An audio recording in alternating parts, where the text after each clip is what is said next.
name is Alexis Skopos. I'm a licensed mental health counselor in Florida. I also am able to see clients in Vermont, which is kind of a really random state, but I am licensed there. Um, so I definitely have kind of had a taste of multiple mental health realms. I've worked inpatient, I've worked crisis, I've worked outpatient, I've worked in rehabs. A lot of experience and a lot of just exposure to what real mental health can look like. In movies and things, it's either dramatized or maybe not accurate. So it's been very interesting seeing what it truly looks like. But I do currently own a private practice, or co-own a private practice, and we are called Be Kind to Mind Counseling. And you can see us on every social platform just by searching that. Perfect. So take us right from the beginning. How did you get involved in this and why? Well, I had a very colorful childhood. I think a lot of therapists, not all, kind of find themselves gravitating toward the field because of their own struggles. I know for myself, because of the colorful childhood, I was very suicidal by the age of 13. I had attempted actually for the first time when I was that age. And, I was actually on my second attempt, and my dad had come home early or something. I remember hearing the door, and I just broke down. I told myself either I'm going to end it or I'm going to do something with it. And it was in that moment, actually, I decided to be a therapist and got my butt on track in school and everything. And I, ultimately ended up going to Stetson to get my master's in clinical mental health counseling. And I met my partner working at a rehab, and we started the business last year. But it was definitely from my own struggles that brought me to the field today. It's interesting to see how many or to hear how many people get into assisting others because they needed assistance at that point in time. Like I work with women who've been abused, either financially, physically, emotionally. And a lot of the time when I speak to these people or other people in the field, it's always, yes, I went through this, and there's a small part, or maybe even a large part of themselves that they see in the people that they work with. Is that your perspective and perception as well? Absolutely. I mean, we always kind of joke in the field, you can't bullshit a bullshitter. Um, you definitely have to have some level of understanding. When I was going through my grad program, there was only one person who couldn't identify kind of what brought them into the field from their history, and they had a really hard time relating. And I think, with mental health, it's such a personalized journey. And if you're talking to somebody that, I'm not saying obviously you have to have the same diagnosis or experience, but hasn't necessarily struggled, it's kind of like that family member that says, well, just don't be depressed. Like, no shit. I don't want to be. So I think it does take a level of understanding to really be successful. Yeah, I kind of chuckle, even though it's not a laughing matter, at some of the recommendations because it comes across as so dismissive, right? You know, Absolutely. you want to lose weight? Well, eat less. Well, I'm trying. I get it. There are people that will live in the struggle, like we talked about earlier today, right? There are those people, but it's not like if you have, let's say, 1,000 people and they're trying to overcome depression.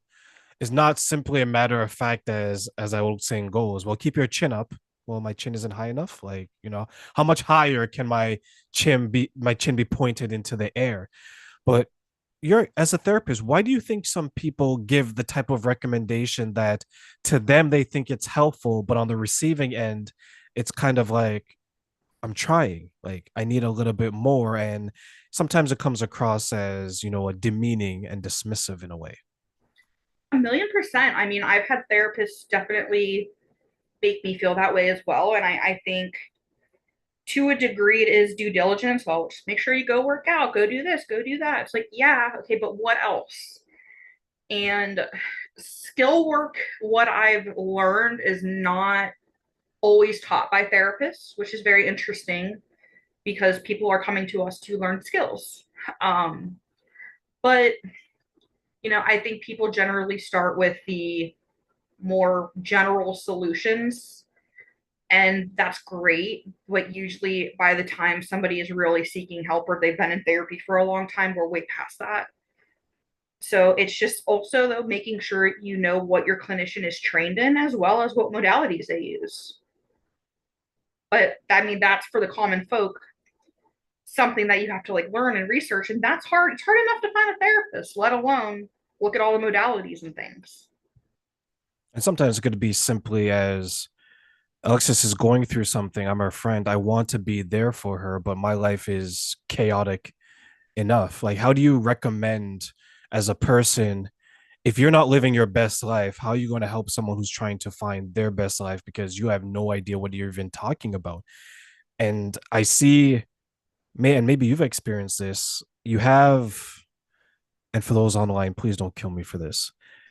You have those who are like the computer chair therapists, the computer chair mentors, and the sofa Christians and the sofa Muslims and the sofa Hindus, where it's like I'm going to quarterback from the basement of my house in my dusty chair in my underwear and say that, hey, you know what? You got to get through this. You got to like, it's been 2 weeks. Like, it's time to get over it.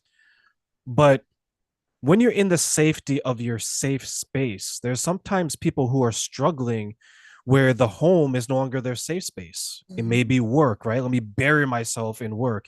It may be a relationship that is so bad because it's so bad it's distracting. So I don't have to deal with what I'm going through. Do you find it sometimes to be a struggle to help your clients navigate and walk through some of the distracting information or recommendations they see online when they're trying to get help versus, okay, let's sit yourself down. What are you going through? Let's get through it together. Absolutely. Absolutely. And I think right now a bigger struggle of that is TikTok is great. There's a lot of good information on there, but also everybody becomes a psychiatrist on TikTok. And that has definitely posed some problems when it, just comes to therapy and like clinical things.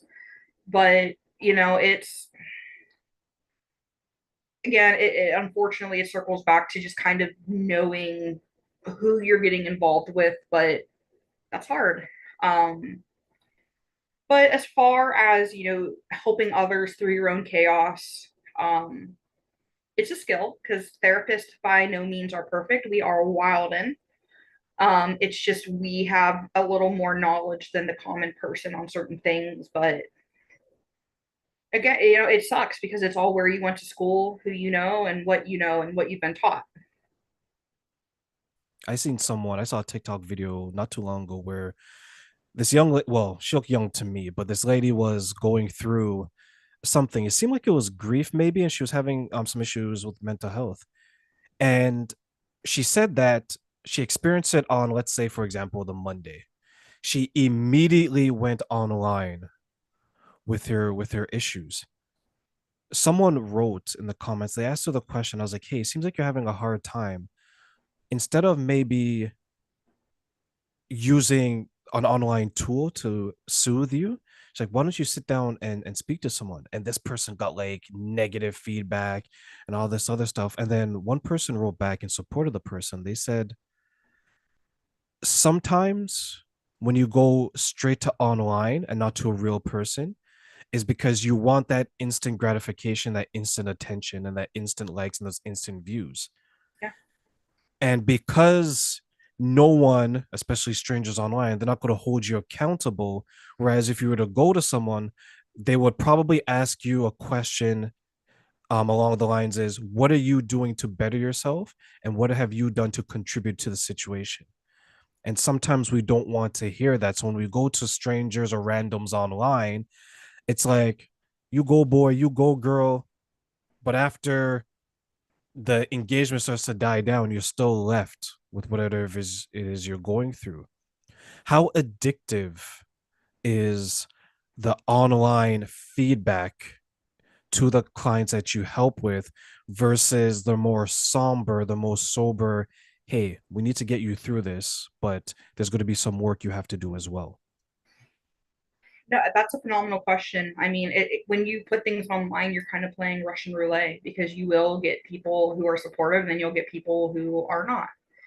And, I think that boils down to validation. We as humans, we love validation and we thrive off of that and sometimes also negative validation. But, when it comes to going online, I understand it from a human perspective, but from a therapist perspective, again, it's very much Russian roulette. The last thing somebody who is bawling their eyes out, being very vulnerable online is to hear. I see it all the time. Comments like, "Go unalive yourself" or things like that. And I mean, if somebody's in that broken of a spot, that is the worst thing you could ever say to somebody. I mean, even regardless being in a bad spot. But it's a tight rope you walk if you also put yourself out there like that. And people just aren't very nice and aren't very sensitive to mental health, especially if you don't know how it feels. But I think it's great for education and for normalizing therapy, but I don't think it's great for personal validation and support. I agree. I agree. The validation is it's so dangerous. And then when you tie in the attention, you can become drunk with it. What I found interesting, and I share this in an interview that I was a part of, was I was surprised how many people offer sex as a way to soothe the person going through it. And then I was surprised how many people accept that. Have you come across that as well? Oh yeah. Well, and I mean, let's again just going back to validating behaviors. Sex is incredibly validating. You get that touch, you get that emotional piece of it, but then it's over, and then you're left with everything that you were trying to fill. And now you're in a situation where you not only have the initial issue, you have this issue because there's a sense of being used. Now you could have used that person for a temporary high, right?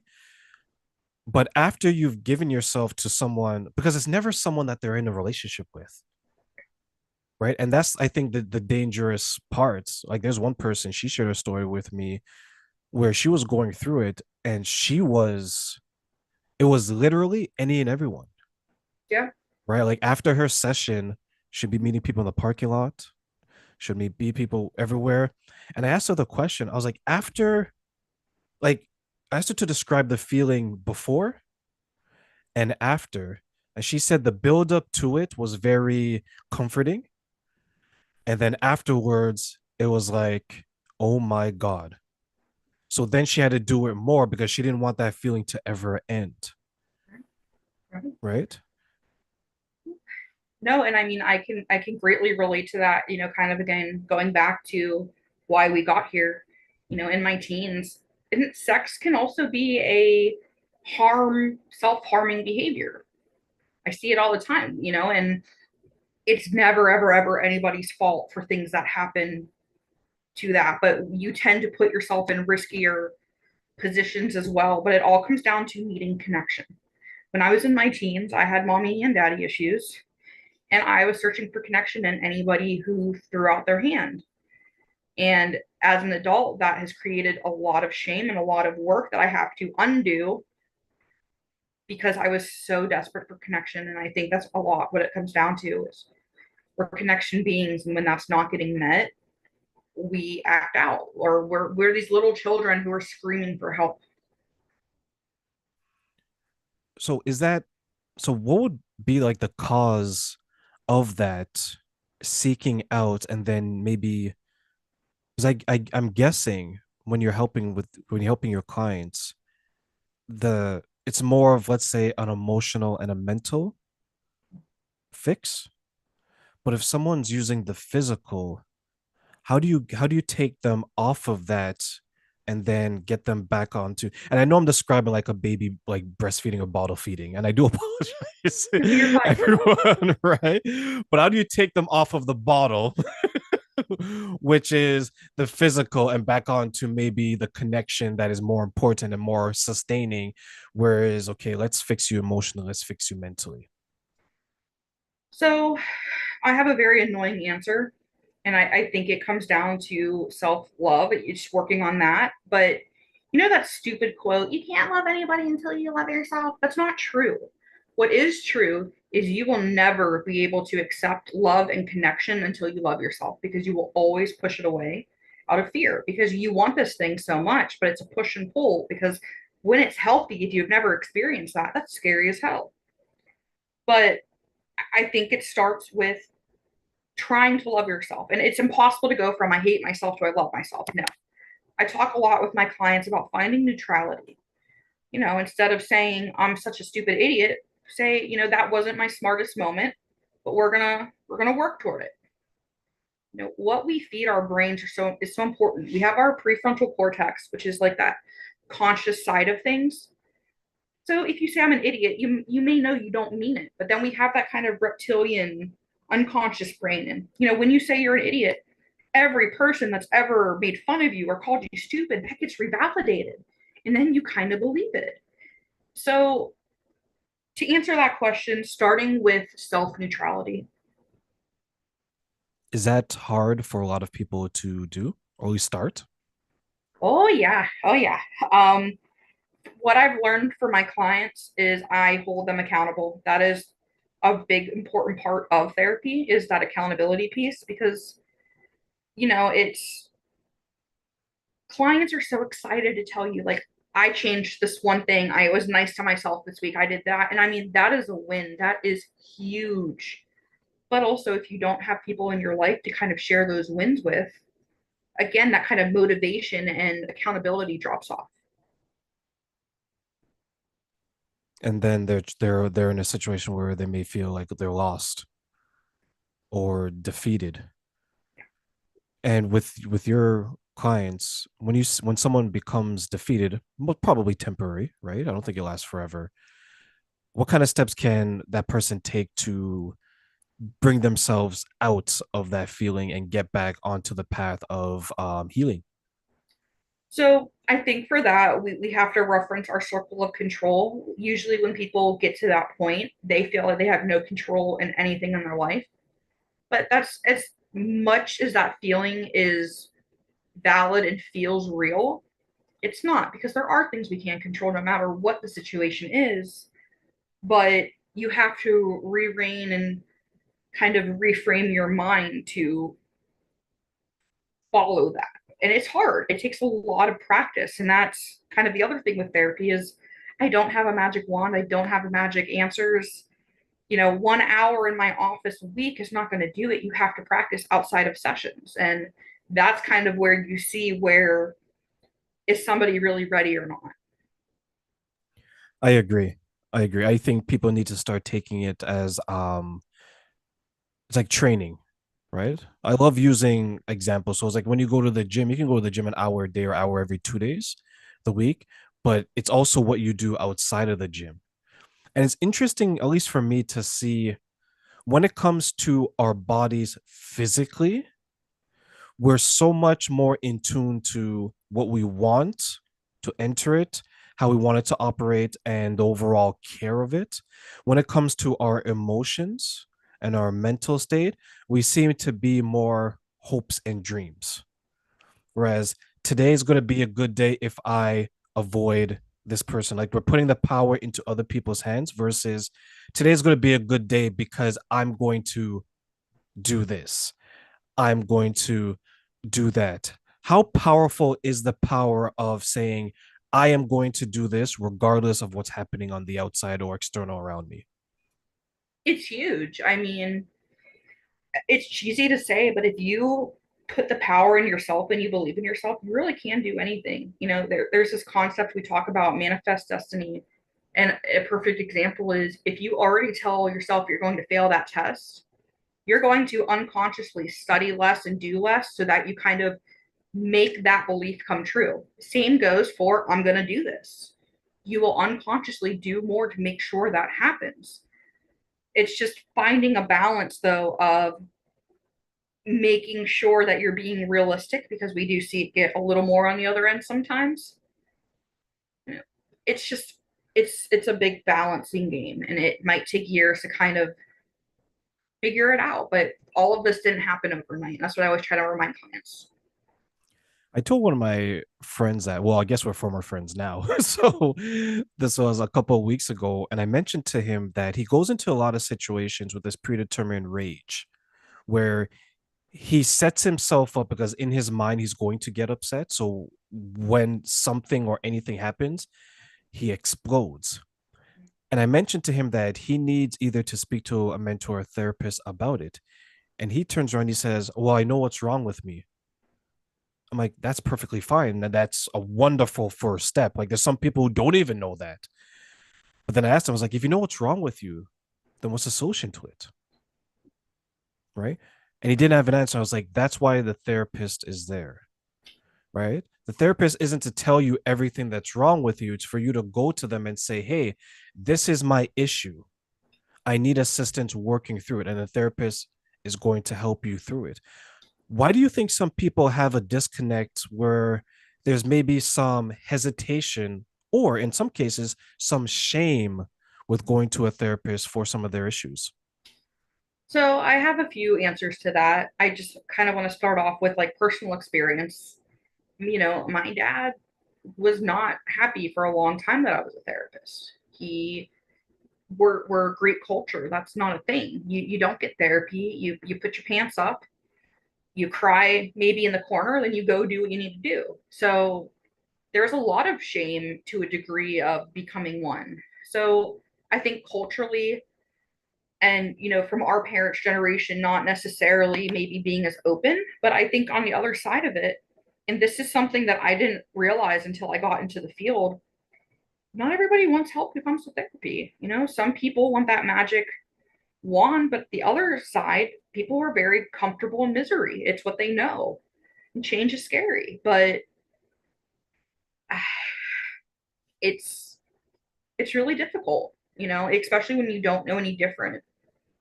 It's the unknown, and people are not good with that. But I think as far as shame and guilt, people have the misconception that you have to be broken to get therapy, and that's not true. I see people for just learning how to communicate better, learning how to navigate emotions. We didn't learn that in school. I had to go to graduate school to learn that.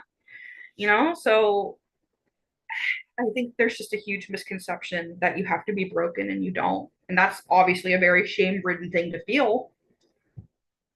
Yeah, even the point where you're asking someone to be vulnerable, and for many people that is very scary. Terrifying. It's terrifying. I asked someone if they're able to be vulnerable, and you can see the fear in their eyes before they even answer the question. And then before they could even answer, I told them, like, I can see how scary it is for you. And then I asked them the follow up question. I was like, but how can you ever be in a relationship if you're not willing to open up? I was like, do you even know the real you? And they're like, Train, what do you mean? I was like, well, you're walking around with this avatar of yourself, meaning that you've designed this version of you. Let's say, for example, me, I've designed this version of Terrain that I know is always going to be protective of me and it doesn't allow anyone to enter my frame. So at that point, the longer it goes, the more I become this avatar that it's no longer an avatar. It's actually who I am because now I've lost myself. And I see so many people who have lost themselves in this facade, in this mask. Because if you were to ask them who they are, it's so scripted and polished. Well, I'm Terrain and I'm this and I'm that. Take away the job, take away the house, take away the car. Who are you? What do you like to do? What do you like to eat as food? It's like, what do you mean?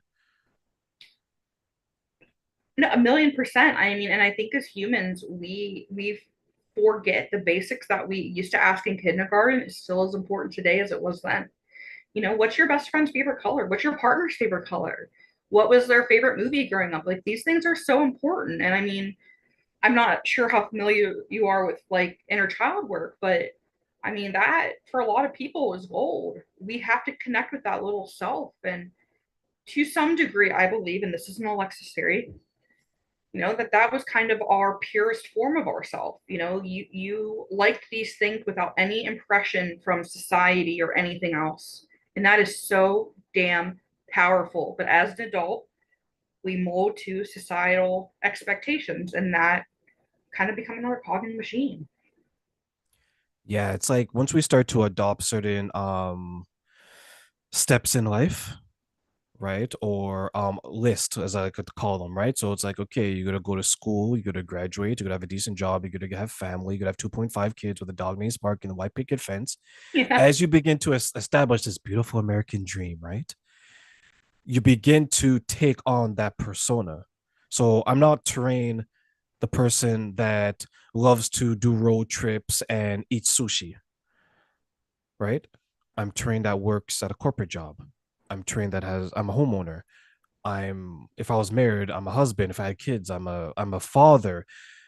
And when you mentioned the children, it reminds me of a time where I was driving to the hospital and I saw these two kids. They're playing, they're running up and down the street like kids do, right? Perfect, beautiful, fearless, careless, everything, like a lot of us should be.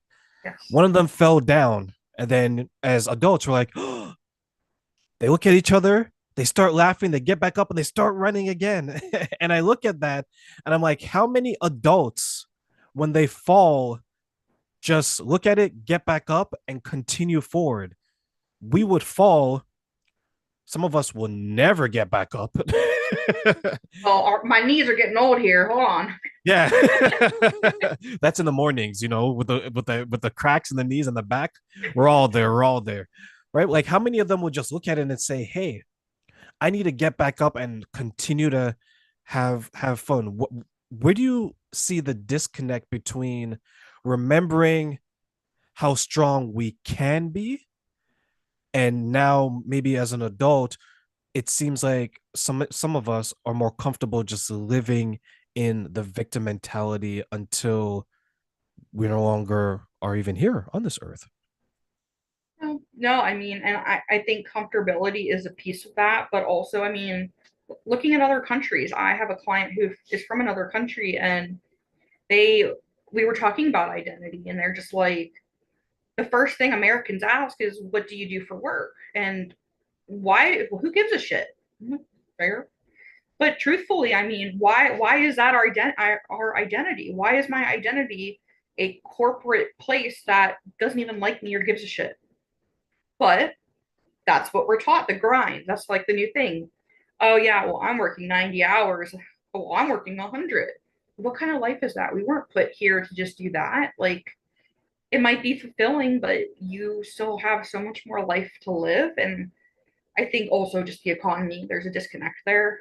Um, but also there's a lot of shame. Like for many years, I didn't connect with my inner child, but then I started buying like Bratz dolls and these stupid little figurines that my boyfriend loves to make fun of me for. And it felt so free being able to reconnect with that little person inside of me. But a lot of adults, it's scary. It's well, I'm not a kid anymore, but you are. You just got longer limbs. Yeah, we're not asking you to be childlike where you walk around in a diaper unless there's a medical condition for that for those out there, Okay. right? But it's finding that passion, right? Like when I look at some of the people I work with and I ask them a question, okay, what do you like to do? And they immediately default to what they do for a living, to your point, right?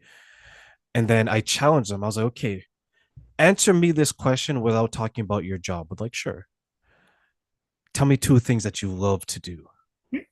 And they have no idea what they love to do. I hear that all the time. Why do you think that's happening? Um, I mean, and that's well, phenomenal question.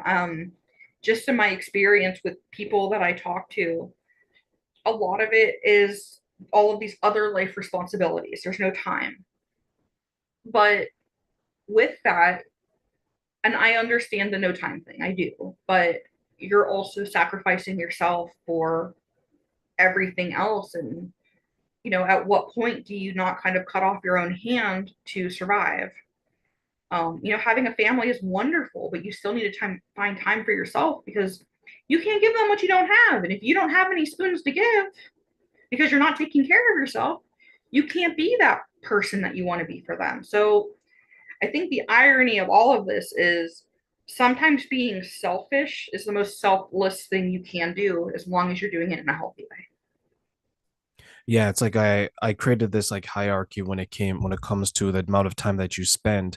And unfortunately for many of us who have to work for a living, most of your time during the day is going to be spent there. So let's say it's 8 to 10 hours. So I would say that excluding work, the time that you have outside of that, it should be the person who gets the most hours is yourself, and if there's children, your children as well. That's a part of you, and then it should be the person that you're with, and then it should be your friends. And I challenge people to say that the top two people should get twice as much time as your friends and everyone below it. So let's say, for example, you work 8 hours, but there's travel time. You work 10. You want to sleep 8, so that leaves you with 6 hours. So you and your partner should get the majority of that, just doing things either together or yourself, and then you can allocate time for everyone else. Because what I find with a lot of people who are suffering these things is that they feel very isolated or alone, whether they're in a relationship or not. And but as a way to not feel that way, they'll dedicate an unhealthy amount of time to everybody else outside of their home instead of within your in their home. Would you agree? Oh yeah, oh yeah. I mean, I think people feel a lot of pressure too. And, I know the internet is always, if they don't text you, then, forget them. But the reality is, we all are so caught up in our own lives sometimes. And there's a lot of pressure to maintain friendships and things, which are so important. But also, hopefully, you're surrounding yourself around people who also understand that, there are these certain needs that you have that need to get fulfilled before anything else. But I often hear a lot of people fearful of how somebody will react because of something. And that is always very interesting to me because this is so simplistic and easier said than done. But why are you surrounding yourself with those that you can't even have a heart to heart important talk with about something that's affecting you? Yeah, yeah, absolutely. Absolutely. And I wonder if it's because they know deep down that that person who they're hesitant to have that conversation with is controlling. Very possible. Very possible. I mean, and I think what I see more often than not is the fear of rejection. Every single human has just raging in them. And I get it. I totally get it. But it's so funny because I always hear people, well, I'm afraid they'll reject me because I'm weird. We're all weird. Everybody is weird. We're all having a mask to show each other we're not weird for this societal reason. But it's always so funny because I've heard it from almost every single client I've had. Why are we all so uncomfortable being ourselves when we're all weird?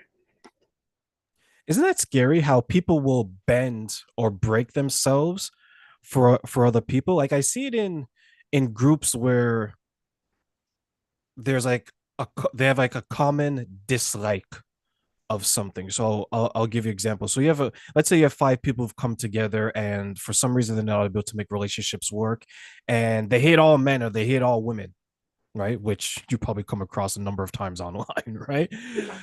Just a little bit. So what they'll say is that they'll say these things and everyone's united because it's easier in the short term to bring people together because they don't like something versus out of love, right? Because love is more long term. So what happens if one person decides to, let's say they get a relationship and they have to make an adjustment, there's some people that will feel offended even though the natural evolution of the person is to create those special intimate bonds with one person and then care for it doesn't mean that they're not your friends.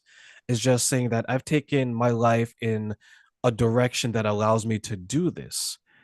And then some people, in my experiences and some of the people that I've spoke with, it's like either you're going to remain the same and what we're comfortable with, or if you try to change anything of yourself, we're going to take offense to it. And then we have to take some distance. And maybe that's why some people are hesitant to work on themselves because they know that if I'm surrounded by broken people and I begin to heal, now I'm the competition because they can't relate. And for those listening to audio, I did air quotes to my journey of self healing. Do you find that as well?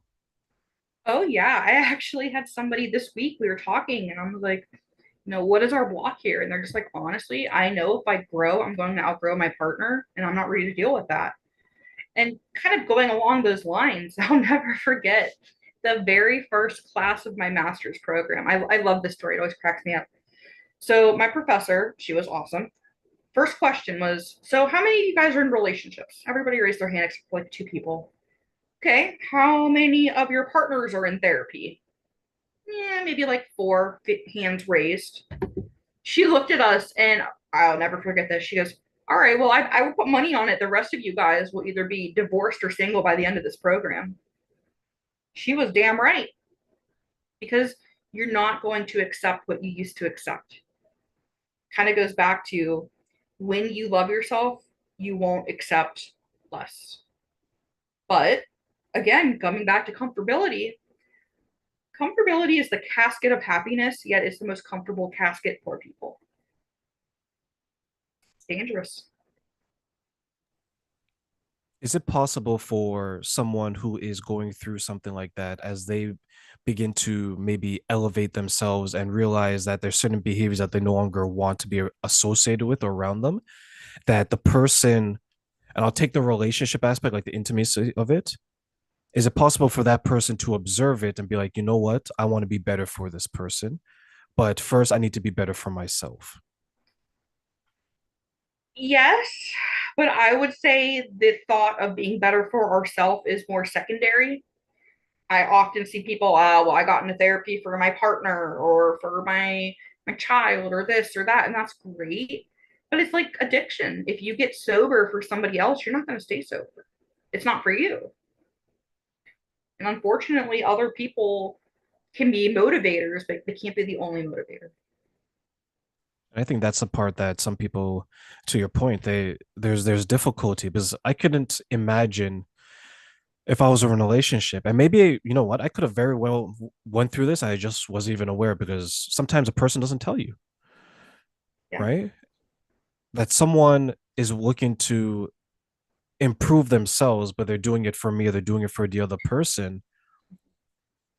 And what happens if you spent a month, 2 months, 6 months, and the person doesn't acknowledge it? No, I mean that I've seen that happen and it is very heartbreaking. For what? Or I've seen people get sober for other people and that person wants nothing to do with them. But I think that kind of circles back to if you do it for anybody other than yourself, it will never stick.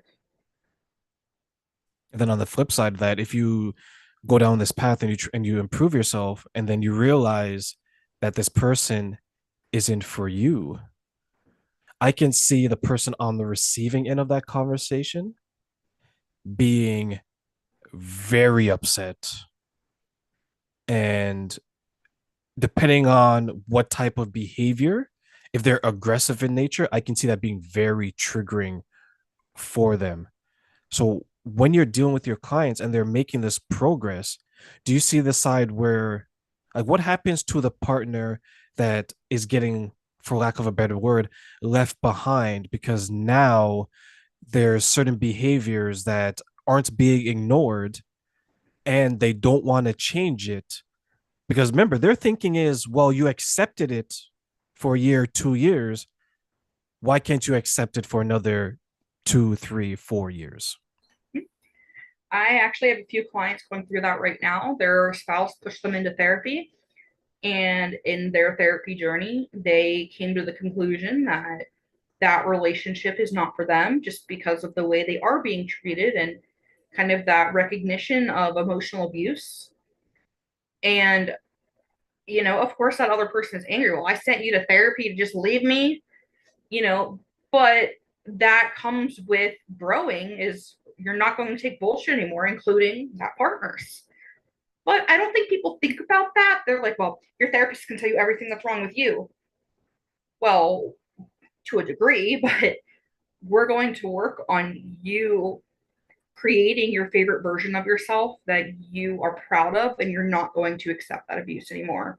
And I think a lot of partners are not prepared for that. And also, even boundaries. If you have this already set expectation and then you create a boundary, then you're an asshole only because you didn't have that prior. But if somebody else initially had that boundary, it's just normal. So it is a lot of weaving, and unfortunately, people do outgrow each other quite a bit on this journey. And I think what some people forget is that it's not that the person went to therapy and the therapist or the coach or the mentor, or whoever, said that you're the partner is a monster, the partner is a brute, the partner is whatever. It's that they said that essentially, and I'm paraphrasing, but Alexis, correct me, is why are you accepting this? How is this impacting you? So it's more so about the person who is accepting bad behavior, why they're accepting it, how does it tie into maybe their childhood and things of that nature. And then when they realize it, they're like, wow, this is why I've always dated the cheater, because when I was growing up, my mother always cheated on my husband and sorry, my father, and I thought it was normal. That's more of the conversation versus what some people may see, and movies do this sometimes, Oh, yeah. is tell me about your husband, what's all the bad things he's doing. Yeah, It's that's it's not that, you know. Granted, it's easier to think that way because someone has to be blamed. Right. correct. Correct. No, you make a phenomenal point. No, I mean, your therapy session's about you and your accountability and what you can change in your situation. And I think a lot of people forget that, especially, again, like kind of telling your partner, well, you have to go, and them going for them, and then it turning into them going for themselves and their partner being like, well, this wasn't the outcome I expected. I wonder how much of them, how many of the people that say that are truly surprised. It makes you wonder. I'm not sure, but it makes you wonder. Yeah, because I think deep down they know. They know. Because here's the thing with like emotional abuse, since you touched on that. It's probably, and I'll get your take on it. I think it's so misunderstood. I think physical abuse is so easy because of many times you can see it, Mhm, where emotional abuse, and ladies and gentlemen, let me tell you something. The people who weaponize emotional abuse are some of the sneakiest, mhm. downright dirtiest players of the game, because you it's so subtle and it just peels at you and peels at you, right? And then eventually, what some people go through, they're like, oh, I do kind of deserve that. I was an idiot today, 100%. right? Like, Yeah. speak to us about the dangers of emotional abuse and the people who accept it and then eventually begin to believe it. Well, um, unfortunately on this, I have a very personal experience. When I was in my master's program, I had gotten entangled with somebody who was 10 years older, and it started slow. Again, it's all charming, it's all filling that daddy wound that I want to be accepted and loved. And then before you know it, he's holding a knife up to your face saying, this is going to be you.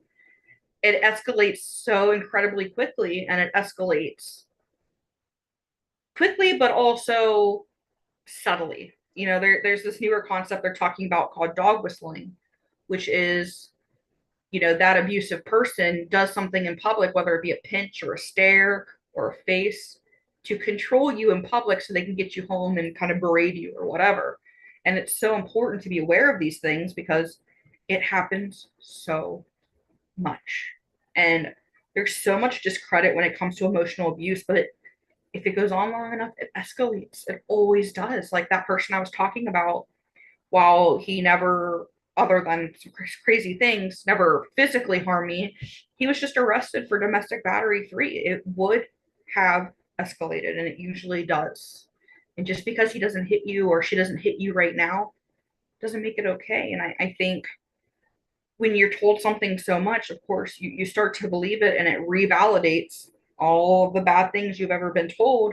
And by that point, you're just, I don't want to say you're broken because you're never broken, but you're defeated.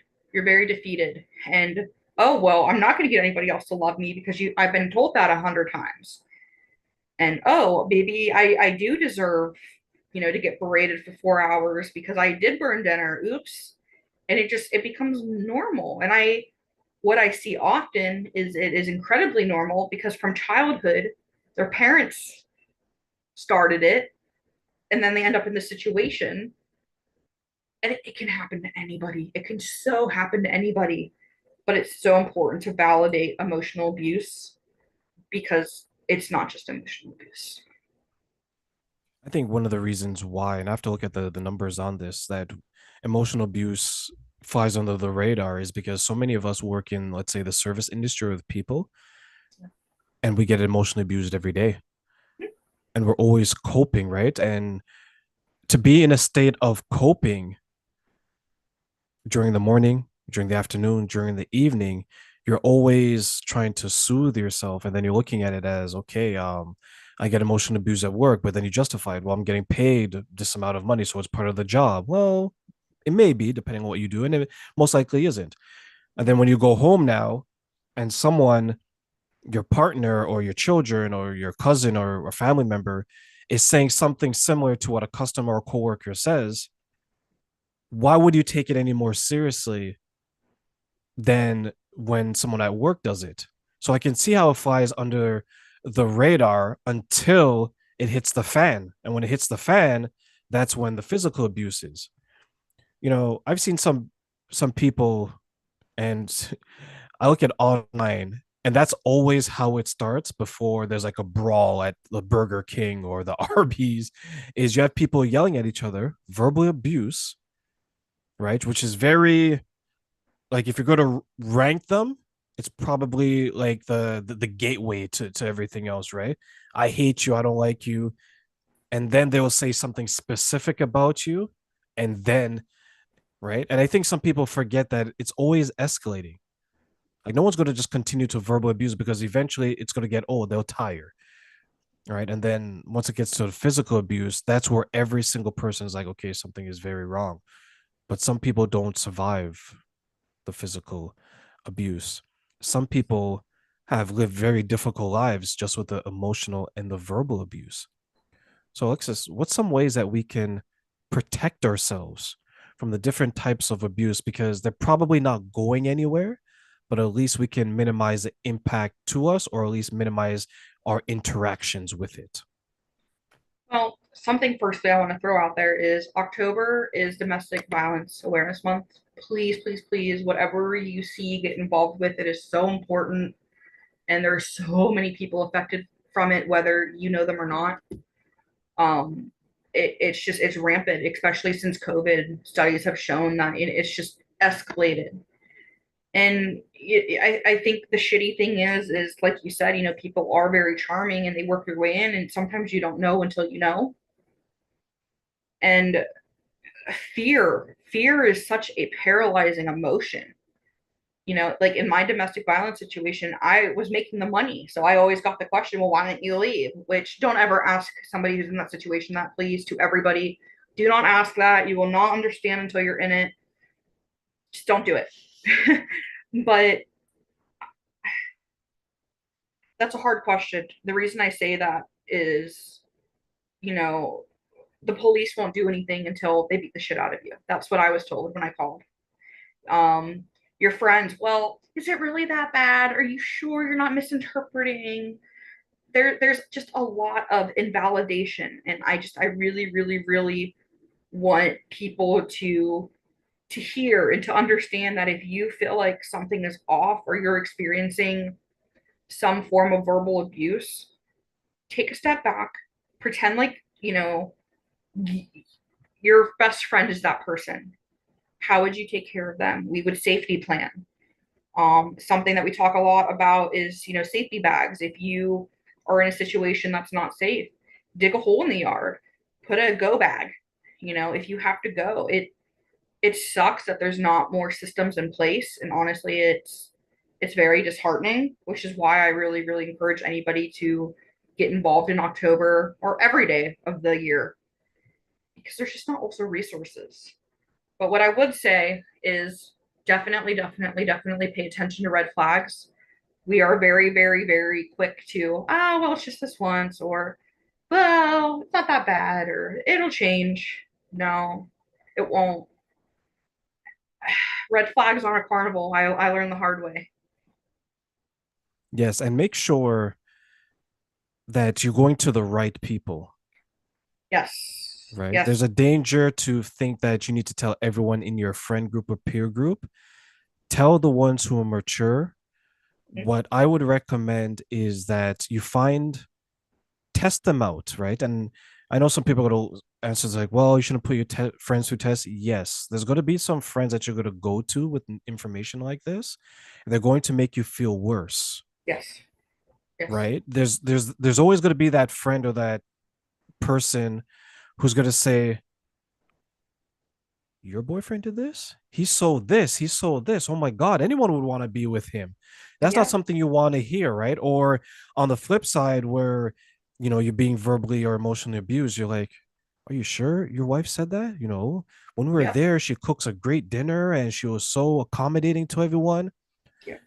People who are abusive are very, very Clark Kent in Yeah. person, Behind clean closed doors. cut, everything, right? Mhm. And that's where you get the joke where the Dr. Jekyll and Mr. Hyde is because behind closed doors, that's where the monster really comes out. And I always tell people to categorize your friends into three groups. One is the one you can go to anytime you need, let's say if you need a conversation or money, things like that. There's a second group where when you see them because they don't bring any real value to your life, but hey, they're not really harming anyone.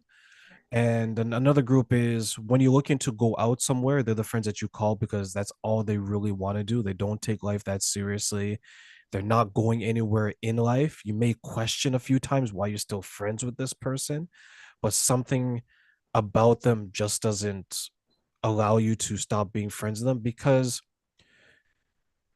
not everyone is your friend when you're in crisis, Yeah. but everyone is your friend when you're in your happiness. What are your thoughts? I absolutely agree. I absolutely agree. Um, I talk to clients often about this as well, and we always kind of talk about where does this person fit into your life? Like, are they the fun friend or are they the deep connection friend? Because if they're the fun friend, I would not be talking about your deepest, darkest things here because we just don't know if it's safe. And what I always tell people is this is kind of my Christmas analogy when it comes to learning people and trust. When you just meet somebody, you don't give them a flat screen TV. Give them a sock and see what they do with it. If they cherish that sock and they take good care of it, give them a shirt. But slowly build. Don't. I think a lot of us are, I don't want to say desperate, but essentially desperate for connection. So we just kind of, what? But you are so valuable and important. We don't want to give you away to just anybody. Limit your access of yourself to others. Yeah.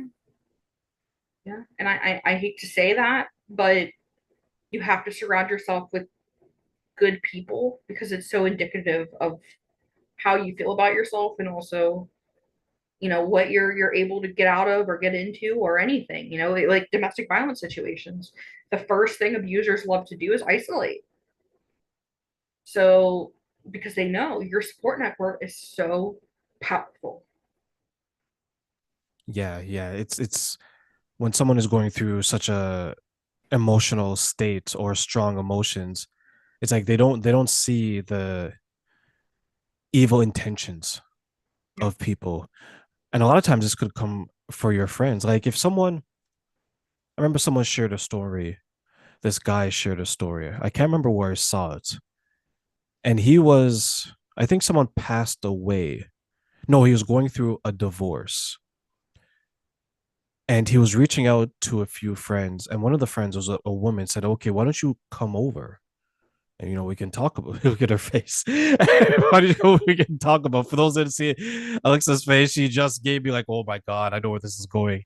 Yep. So some people are like, are you sure you want to do that?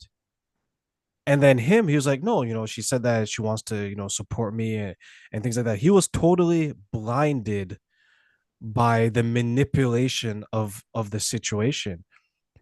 And I think it goes back to your point where when you mentioned the validation and the attention, it's like I'm going through this. I want attention, affection, validation so bad that I don't see what is necessarily going on. And plus, do you really like how difficult must it be for you to come to realization, be like, this friend is trying to take advantage of the situation, right? It devastates people. I mean, I've definitely seen kind of this upcharge in people who value their friendships a little bit more so than their romantic relationships in just regards of feeling like safe in things. And I mean, it is absolutely a blow to give somebody this kind of trust that just gets shattered by manipulation and things. And I think it's really easy to validate that manipulation and things when you are seeking that attention and that validation, because it's like when you listen to a sad song, it hurts so good. Even if you know that the decision you're making is not good, you're still able to rationalize it as, yeah, but I'm sure they wanted this or whatever. And no. What maybe is creating that imbalance when it comes to their friendship, which in a healthy monogamous relationship should be secondary to the actual relationship. But some people they have it the other way where they invest more into their friendship. And then when there's a conversation that while you're doing this, they get defensive about it and they don't seem to understand how it impacts the mental health of that relationship that they actually have with their partner. Well, I think the big shift that has happened is, people aren't necessarily always recognizing their nuclear family as family. And, I think in more generations currently, friends are our family. To be honest, I can't tell you of a holiday that I spent last with my family. It's always been that chosen family. And I think a lot of people are shifting those beliefs and things. So I think that could lead to it. But I think as far as partners, I mean, fair, that is not a good feeling. But it's also there needs to be compromise and understanding on everybody's side. And I'm learning a lot of people, we all speak different languages. While we might be saying the same thing, how you define something is differently than how I define it. And it's important to understand any relationship you're in, what language they're speaking. My favorite question is to ask when I see couples, how do you both define love? It is always wildly different. Then they look at each other and they're like, uh, I asked that question to someone I was dating. It was right after I read the book, The Five Love Languages. good book. Right, it is a good book. For those who haven't read it, I highly recommend it. And then there's like the Five Languages of Apology, which is fantastic as well. Yes. I asked her that question. I was like, "How do you define love?" And for her, she went into this long explanation. So I was like, "Okay, it's gift giving." Right, like she gave this whole backstory. I'm like, I get it. As a kid, you know what, you always want to give, so I get it, right? That's probably where it stems from. So I told her mine, and mine was words of affirmation because I didn't receive reassuring words when I was growing up. So it was interesting to see how both of our answers tied into our childhood, which I think a lot of people don't make that connection. So when, like, for me, I'm the type of person that when my partner is going through something, I want to know because it's words of affirmation, right? I love it. I can give that back too, right? Because I want to be given the opportunity to do so. If it's something that I can't assist with, by all means.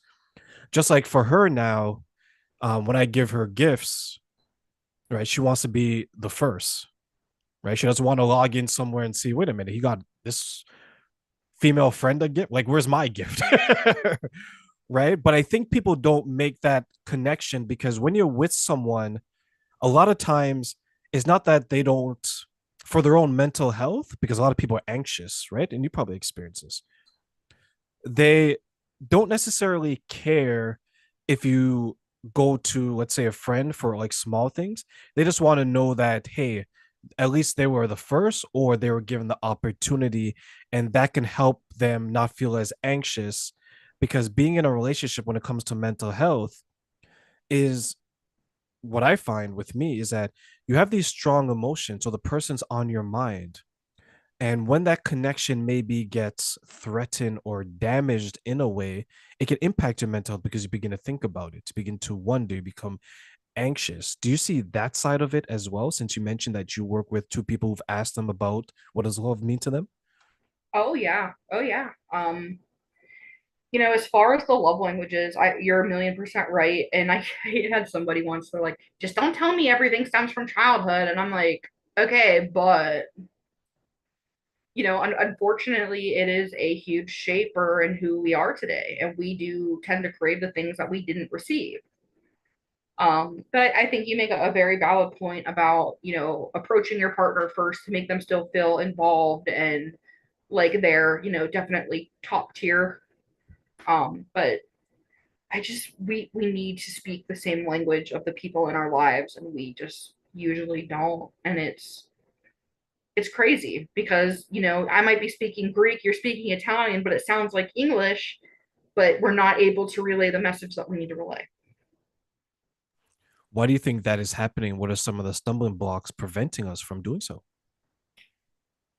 I think to a degree there is ego.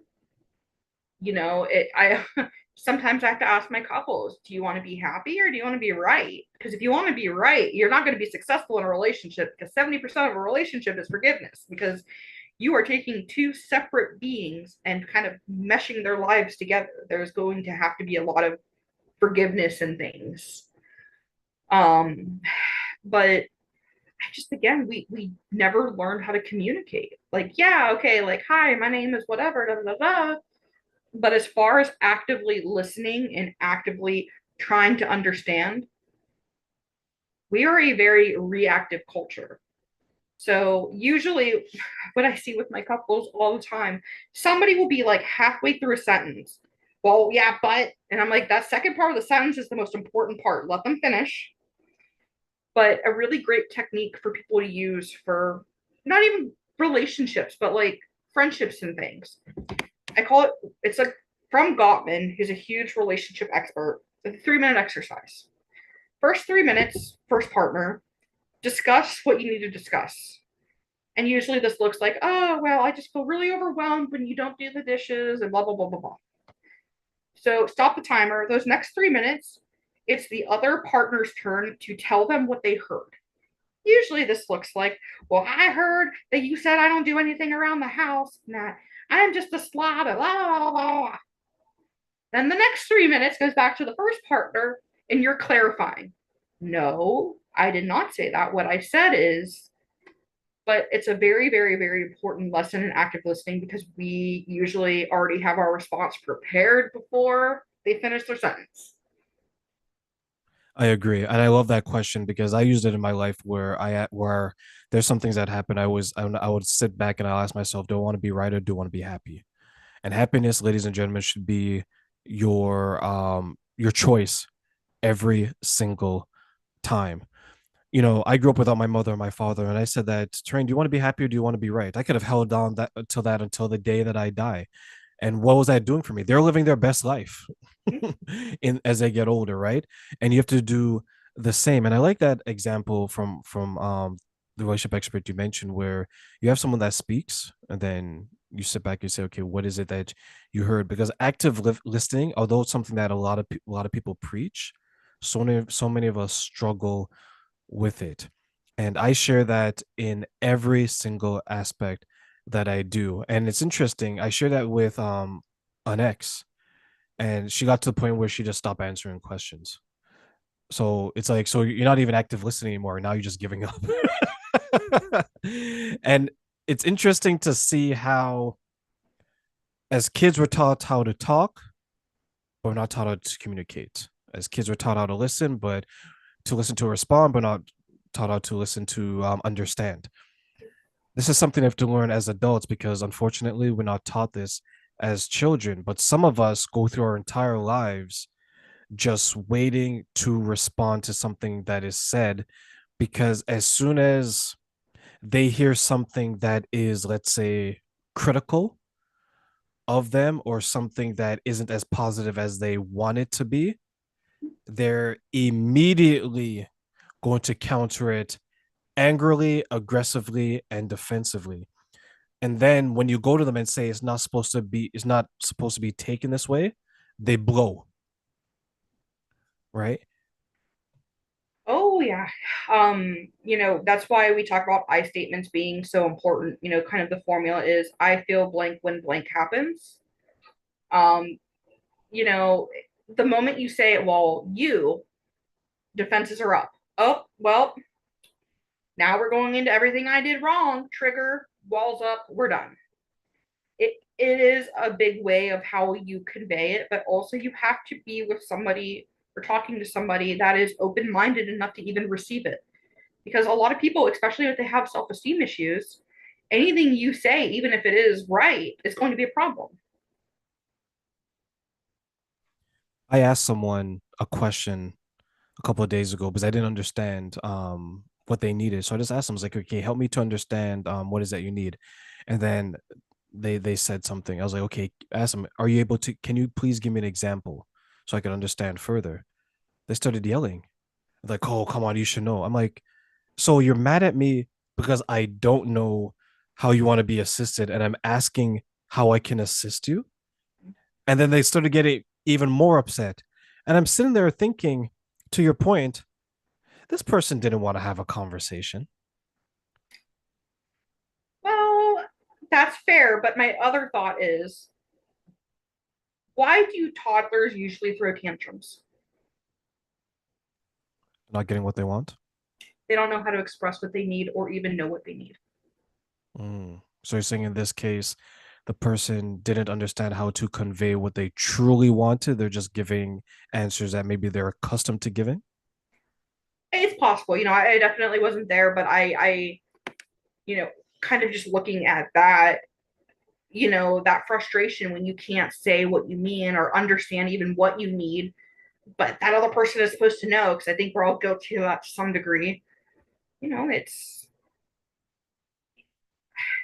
this is incredibly cliche, but it's true. People treat you the way they feel about themselves. And what that just tells me is they don't know how to communicate what they need, nor have gotten what they needed. So it turns into a tantrum. And then because it's frustrating for them because they don't know how to convey it, they're lashing out to end the conversation, which would end how they're feeling, but they don't ever resolve it. But because they've always done that, they're able to carry forward because maybe there's a reason why they don't want to resolve it, right? Yeah. Yeah. And I mean, what you don't resolve will always come back in a different relationship or in something in a different capacity. And I think that's where a lot of people kind of forget that, just because, okay, you can't communicate with your partner. If you get a new partner, you're probably going to have the same problem. But here's my concern with that. And this is, I'm not trying to sound like stereotypical, but when a man does that, I think it's very dangerous because he could be prone to violence. Mm-hmm. So I'll give you another example, same type of thing, but this person was aggressive. So he has demonstrated aggressive acts to men. So, for example, there's one time, similar situation, something didn't go his way. So, what he did is he damaged a person's car. So, it's a man's car. So, my concern, and I mentioned this to him, I was like, my concern for you is not necessarily that you're doing these things to men. Yes, there's a concern there as well. And then I asked him, I was like, if you're in a relationship Mm-hmm. and you're in a heterosexual relationship and the woman comes home, let's say you're trying to reach her, she doesn't give you an answer you like, and you get that aggressive, that upset, you will beat her because your anger and everything is not, you're not able to control it, and you deflect and you don't, as you mentioned it, right? You don't want to express yourself because maybe you don't know how. So the only way that you can express yourself is this way because unfortunately, I think what happens in at least male peer groups, and I'll you can comment from the female side, is that when a man is aggressive, we tend to kind of let it be. We don't reprimand the behavior, and because this person has gone all these years that way, now he's lashing out physically because he's been able to, and now he's not able to control it. So do you see that type of behavior where those around have allowed a certain type of behavior to continue going forward. And then when it gets to the point where it's escalating, they can't control it. They just allow it. And now you have a concern where what if this person gets into a situation where it's their partner at home, male or female, and that situation comes up and they react that way. Absolutely. Absolutely. And I think particularly for men, which obviously I did not have that experience, but what I see is anger is a secondary emotion, which is just a fancy way of saying, okay, anger might present, but there's usually something else underneath that, whether it be disrespect, annoyance, frustration, etc. I encourage everybody to go look at a feelings wheel. They are wonderful. Or the anger iceberg. But usually, or anger has sadness under it a lot. But for men, what's more socially acceptable? Crying or punching a hole in the wall. That's Men are only dangerous. allowed to experience one emotion, that's anger. Mm-hmm. Yeah. And it gets to a point as an adult where that's the only thing you funnel emotions through because that's all you know. You're either angry or you're happy if you're lucky. But it just becomes so enmeshed because that's what's acceptable. And that's so warped. So, as we close, Alexa, what are some of the ways that maybe we can control our our emotional responses to ensure that we have better mental health from maybe a healthier perspective? Well, I think one of the most important things is when you have an emotion, doing that pause and really recognizing that where is this coming from? Because your feelings are valid, but it's what you do with them. If you're angry, if you are able to communicate that and come with conclusion or with um like solutions and things, that's one thing. But if you punch a hole in a wall, that's something else. So I think it's really just validating yourself, recognizing why, and then making a choice. And I know that's incredibly a simplistic way of putting it. I encourage you to talk to your therapist better of how to do this. But recognizing your triggers and why they're triggering you will help you so, so, so much in managing future ones. And with mental health, it's not linear. Nobody is broken. We're just a bunch of flesh beings trying to make it in this world and not be miserable. Um, but I really do encourage people to seek out counseling. And, I know it also is a luxury because it's expensive.